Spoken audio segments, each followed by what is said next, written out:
Welcome to the weekly show. I'm Zero Bello. If you're bummed because you didn't spend thousands of your hard-earned cash on the solar eclipse here in North America, don't worry. You didn't miss very much. And of course, what kind of eclipse would it be without the dumbass CNN who showed us how strange the animals at the zoo were behaving during the eclipse? We started hearing like a lot of more bird chatter out in the distance out there. There's some guinea fowl that started running around and making, kind of crazy sounds. And then we actually saw one of the younger giraffes start galloping around. A zebra started Birds chirping, running baby giraffe, amazing. Zebra in the zoo? What? In other words, the crazy solar eclipse made the poor animals in the zoo act like animals in the zoo. Wait. He probably forgot to tell us the most important thing. I forgot to tell you guys the best part. Literally seconds ago, right before we came on the air, if you look between those two tree trunks, there was an ostrich that laid an egg.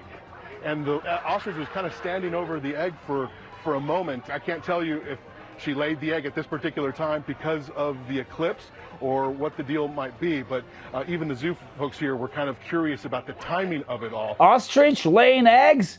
Lucky bastard. I thought that ostriches had to bang and work hard for their babies just like the rest of us. Just days before the solar eclipse, the first earthquake in 100 years shook New York City. And for the first time in 200 years, two species of cicadas will crawl out of the earth, and scientists are expecting trillions of these species to fill up the skies above us. One of the species has been underground for 13 years and the other one for 17. I honestly just hope that the left Bolsheviks won't hunt them down and make us eat them and replace our tasty burgers once again. First earthquakes, then eclipses, then cicadas. I hear something about Armageddon. Well, honestly, I was getting a little worried. And then I saw that the volcano on Mount Etna was making smoke rings. And it dawned on me that even Mother Earth sometimes wants to have a little party and a little fun with us.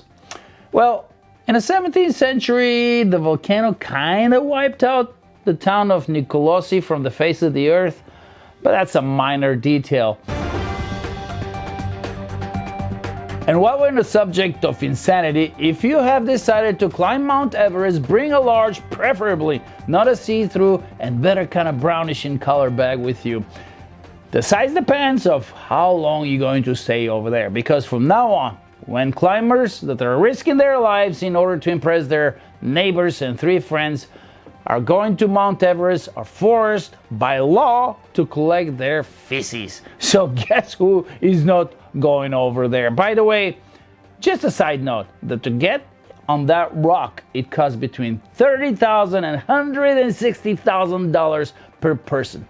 So if I paid like a dumbass shitload of money to freeze my ass off while suffocating and being miserable with altitude sickness, the crooked Nepali government can't afford to collect my beautiful backside creations. It's like going on vacation somewhere, and when you leave the hotel, at the reception they hand you a big bag full of 2 weeks long self-made fertilizer to take with you as a souvenir. No, thank you. It's bad enough that I have to pick up after my dog, and he eats half of what I eat in one sitting.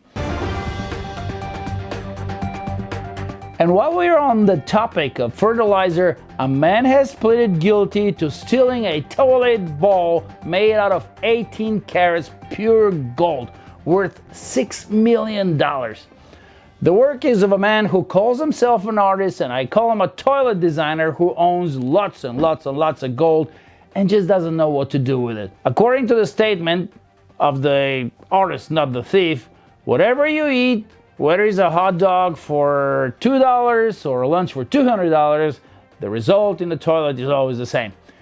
2 things. First, you don't have to build a $6 million shitter to prove that to me. And second, if you have eaten a $2 hot dog, it's perfectly clear to you that the result is never the same, especially at the toilet. And now for the thief. If I were a thief, for example, I would never, ever, ever steal a shitter.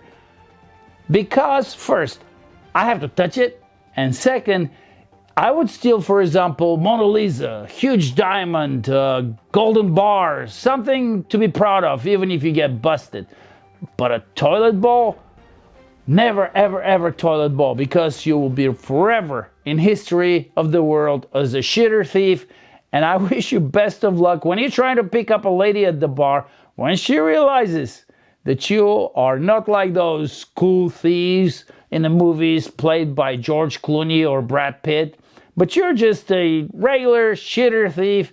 And whether shitter is made out of pure gold or beautiful sparkling diamonds, shitter is a shitter. And next time that you're complaining that your flight is late or that you're in a long and uncomfortable flight, think of this guy. A passenger traveling with British Airways had to enjoy a 7-hour flight with a bolt that kept poking him in the back of his head because the backseat of the cushion was basically missing. But then, nowadays, better bolt in the neck than a falling door, landing gear, or that little shit behind me that was screaming and kicking my seat for 12 hours while I was flying here from Europe. A new, genius, romantic way to meet your future great love or complete nightmare. People are stripping down and plunging into ice baths with strangers, hoping to form lasting relationships. Testing the waters for a lasting connection with a 3-minute first date inside a tub filled with icy water. Yes, because it's really clear for everyone that we men really love being in a Speedo submerged in ice water, especially from the waist down, because nothing emphasizes our masculinity like 2 peanuts with a shriveled extra belly button right on top of them. From the world of inventions, a Chinese company manufacturing humanoid robots has invented new robots that run even faster than the previous ones. I don't know how they run in China, but if this was my robot, I would be a little embarrassed to go for a jog with the damn thing, unless of course it was in a hurry to lead me to the golden toilet. The new robot is the first robot in the whole world that can do a backflip without the help of hydraulic system, although no one is quite sure what the hell that exactly means, and most importantly, why. And finally, from the world of sports, I just received the news from my colleagues in European media that we have a brand new world champion. Ukrainian lady has won the world championship of sex by serving 210 men. It turns out she's not Ukrainian but Swedish. However, this is not the important information for me. The important information for me here is that no one told me that there is such a competition.